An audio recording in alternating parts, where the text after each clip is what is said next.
মানুষ চায় যে কম দামে খাইতে, যারা বলে যে কম দামে খাবো তারা 2-1 ক্যান খেত লাগাক জম্মাক, দেখুক যে কয় টাকা পড়ে। পেঁয়াজের পাইকারি বাজার আপডেট, এদিকে আমাদের সাথে যুক্ত হচ্ছেন ব্যবসায়িক।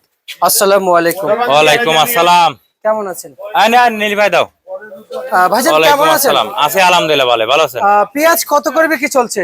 পেঁয়াজ বেচা কেনা করতে 34, 35, 36, 37, 38 মাথা। এই বাজার কি আজকে বাড়ছে না কমছে?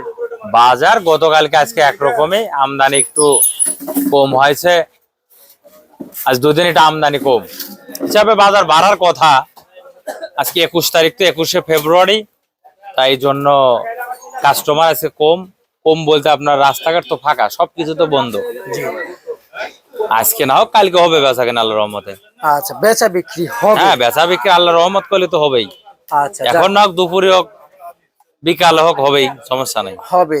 কিন্তু আমার প্রশ্ন হচ্ছে আপনার কাছ থেকে ভাই, ব্যাপারীরা নাকি ধুম পরিমাণ মানে ব্যাপক পরিমাণ লস খাইলো। এই যে বাজারটা, এতে ব্যাপারী তো বিশাল ক্ষতিগ্রস্ত হয়ে গেছে। আপনার পেঁয়াজ বলেন, রসুন বলেন, মানুষ বলে যে সিন্ডিকেট দাম বাড়াইছে। এই যে 50 টাকা 52 টাকার মাল 35 টাকা কেজি বেচলাম, পার কেজিতে 15 টাকা নাই, এক এক গাড়িতে 2 লাখ টাকা লস। এইটা তো কোনো লোক বলে না। তারা চায় যে খালি কম দাম কম দাম। আরে ভাই, কম দামে 1 কেজি পেঁয়াজ জমাইতে কয় টাকা খরচ হয়? আমি যে আপনাকে ভিডিওটা দিচ্ছি, কৃষক ভাইরা যারা ব্যাপারী, যারা কৃষকের ছেলে পেলে, যারা কৃষি কাজ করে, তারাই বলুক যে 1 কেজি পেঁয়াজ জমাইতে কয় টাকা খরচ হয় এবং তারা কয় টাকা নিচে একেবারে নিচের দাম চাই, তারাই বলুক, আমি বলবো না। কারণ হচ্ছে কি দাম বেশি তাদের আসল পয়সা হবে বা লাভ হবে। কিন্তু আমার কাছে বার্তা আছে তাদের, আমাকে বলেছেন ভাই 50 থেকে 55 টাকা বিক্রি করলে আমাদের কিছুটা আসবে, আর 60 টাকা বিক্রি করলে আমাদের একটু লাভবান হবে। তার মানে আমরা তো অগ্রিম ভাবে অ্যানালাইসিসকে ধরতে পারি, তাহলে অবশ্যই তাহলে 45 টাকা থেকে 40 টাকা খরচ, যদি 35 টাকা বিক্রি চলে। শোনেন, আপনার এই যে দামে মাল বেচতে লস হয়, যদি আপনার দেখা যাচ্ছে 45, 50, 55 এর ভিতর থাকে, মোটামুটি চলতে পারে। তাছাড়া 40-এর নিচে পেঁয়াজ বেচে লস হবে, কিন্তু লস হবে। মানে এটা আমার মুখের কথা না, এটা আপনার কৃষকের কথাই। কারণ কৃষক যদি ক্ষতিগ্রস্ত হয়, কৃষক যদি দুটো পয়সা না পায়, তাহলে তো আপনার এই ফসল তারা ফলাবে না। তাহলে কি করতে হবে? আমাদের কিন্তু বাইরের থেকে মাল আমদানি করতে হবে। তাহলে বাইরের থেকে আমদানি করলে তো আমাদের বাংলাদেশের টাকা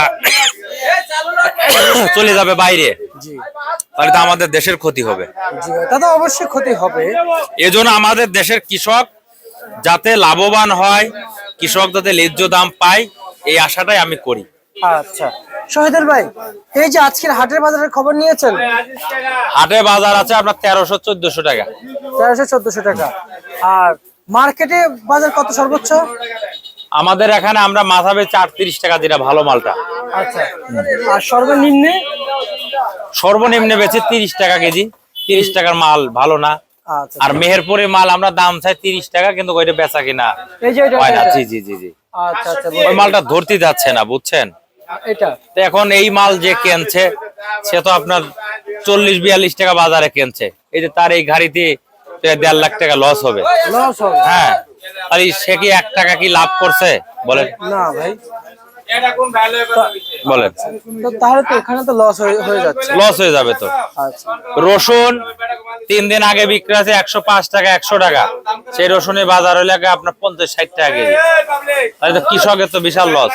আচ্ছা, শুনলাম না যারা ব্যাপারী কিনে তাদের তো আরো লস। আচ্ছা, শুনলাম নাকি হালি পেঁয়াজ খুব কাছাকাছি চলে এসেছে। হালি পেঁয়াজ চলে আসছে কাছাকাছি, তবে আপনার আমি এক গাড়ি পাইছিলাম 3 দিন আগে, বিক্রি করছিলাম। সে কৃষকই নিয়ে আসছিল দাম বাড়তি দেখা, কিন্তু নিয়ে এসে তো সে লস হয়ে গেছে। আচ্ছা, বুঝছেন? এখন আমার প্রশ্ন, এখন যারা কৃষক তারা তো চায় যে 2 পয়সা লাভের জন্য। জি, তারা যদি লাভবান না হয় তাহলে তো লাগাবে না। কারণ আমাদের দেশে দেখেন পেঁয়াজে কিন্তু আল্লাহর রহমতে ঘাটতি থাকে না। ভালো আছেন? হ্যাঁ, আচ্ছা, পেঁয়াজে কিন্তু আপনার আমাদের দেশে ঘাটতি থাকে, বুঝছেন? আমি আপনার কাছ থেকে একটু জানতে চাই, যেহেতু আমরা যদি কাছাকাছি আসি, হালি পেঁয়াজ আসবে এবং মুড়ি কাটা পেঁয়াজ, মুড়ি কাটা পেঁয়াজ খুব কাছাকাছি আছে, মানে sorry, খুব অল্প কয়েকদিন আছে বিক্রি হবে, অল্প কয়েকদিন বিক্রি হবে। আর হালি পেঁয়াজ মার্কেটে পাঠাইয়া দেবে, কিন্তু এখন যারা দ্রুত পাঠাতে চায় তারা আপনার নাম্বার চাচ্ছে, দেওয়া যাবে? ঠিক আছে, হ্যাঁ দেওয়া যাবে। আমাদের ঘরের নাম মেসার্স নিউ বাণিজ্যালয়, শ্যামবাজার, ঢাকা। আর আমার মোবাইল নাম্বার হলো 01715978036। এই নাম্বারটা আমার। যদি কোনো কৃষক ব্যাপারী মাল পাঠাইতে চায় সে পাঠাতে পারবে, কোনো সমস্যা নেই আল্লাহর রহমতে। এবং যারা কিনতে চায় তারা কিনতে পারবে।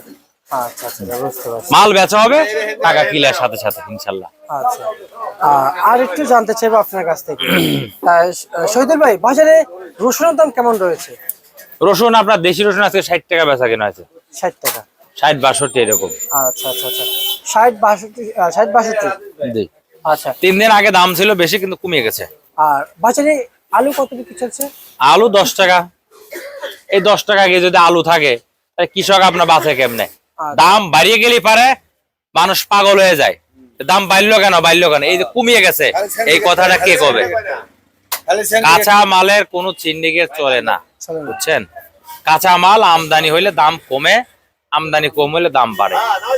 এখন যারা বলে সিন্ডিকেট, তারা 2-1 ক্যান ক্ষেত লাগায় জমায় দেখুক যে কয় টাকা খরচ হয়। আসলেও কি কৃষক লাভ করে, না ব্যাপারী লাভ করে, না আড়তদার লাভ করে? আচ্ছা, আমরা পার কেজিতে 1 টাকা কমিশন। আচ্ছা আচ্ছা আচ্ছা, এই 1 টাকার উপরে আমাদের চলে, আমাদের কোনো লাভ লস নাই। 1 টাকার উপর আমাদের এই ঘর ভাড়া, কারেন্ট বিল, পানি বিল, কর্মচারী বেতন, মহাজন চলে। এরপরে বাকি যায় কত টাকা, লাখ লাখ টাকা মার যায়। আচ্ছা আচ্ছা, আমরা তো লাখ লাখ টাকা ব্যবসা করি না, লাখ লাখ টাকা পুঁজি নিয়ে ব্যবসা করা হয়, লাস্টে দেখা যায় যে 50 লাখ মায়ের, 20 লাখ টাকা মায়ের, 20 লাখ টাকা মায়ের। আচ্ছা, কিন্তু বুঝছেন, মানুষ চায় যে কম দামে খাইতে। যারা বলে যে কম দামে খাবো, তারা 2-1 ক্যান ক্ষেত লাগাক, জমাক, দেখুক যে কয় টাকা পড়ে, বুঝছেন? কৃষক যদি মরে যায়, কৃষক যদি এই ফসল না করে, তাহলে এই ফসল কোথা থেকে আসবে? তাহলে তো আসবে না, এটা বাইরের থেকে আমদানি করতে হবে সরকারের। বাইরের থেকে আমদানি করলে তো আমাদের দেশে টাকা চলে যাবে বাইরে। কিন্তু তখন তো বাইরের পেঁয়াজ, এই জন্য কৃষক যে এই দামে খাওয়াচ্ছে, এই যে আলুটা, পেঁয়াজটা, কৃষকের জন্য দোয়া করে মানুষ খাইয়ে। জি, কিন্তু আমার পছন্দ ভাই, যদি বাইরের থেকে যে পেঁয়াজগুলো আসবে, ওনারা যেভাবে রেট বেঁধে দিবে আমাদের সেইভাবে খাইতে হবে। এখন বাইরের থেকে দেখা যায় ভারতের থেকে আইবো, যেই সঞ্চে বাংলাদেশে মাল নাই, তারা 10 টাকার মাল 20 টাকার রেট করবে। আমাদের দেশে নাই, নিয়ে আসতে হবে, করার কিছু নাই। তাহলে আমাদের দেশে মানুষ উৎপাদন করতে, কৃষক, এই কৃষকের জন্য দোয়া করতে হবে। এবং সবারই কৃষকের জন্য দোয়া করতে হবে। কৃষক বাঁচলে দেশ বাঁচবে, কৃষককে আগে মূল্যায়ন করতে হবে। এবং সরকারের কাছে আকুল আবেদন করে বলি, সরকার যেন কৃষকের দিকে একটু তাকায়। কারণ সরকার তো বলেইছে যে আমি হইতে পারলে পারে কৃষকরে আমি কাট করে দেব, কৃষি কাট করে দেব, তাতে কৃষক ন্যায্য দামে তাদের সারটা পায়। তা যাক, এটা যেন বাস্তবায়ন হয়, এই দোয়াটাই করি। তবে সরকার করবে আল্লাহর রহমতে, এইটা সরকার অবশ্যই করবে, বলছে যেহেতু সরকার, এটা করবেই। আচ্ছা, ঠিক আছে, আল্লাহর রহমতে আমাদের দেশ আরো অনেক উন্নত হবে। আচ্ছা, ঠিক আছে, আমরা সরকারের জন্য দোয়া করি, সরকার যেন আমাদের একটু তাকায়, এরকম দেখে, এবং কৃষক ভাইদের জন্য দেখে। আচ্ছা, এটাই সরকারের কাছে আকুল আবেদন, আর কোনো কিছু চাওয়া পাওয়া নাই। ঠিক আছে শহীদুল ভাই, আপনাকে অসংখ্য অসংখ্য ধন্যবাদ। এই ছিল আজকে সর্বশেষ বার্তা তালিকা।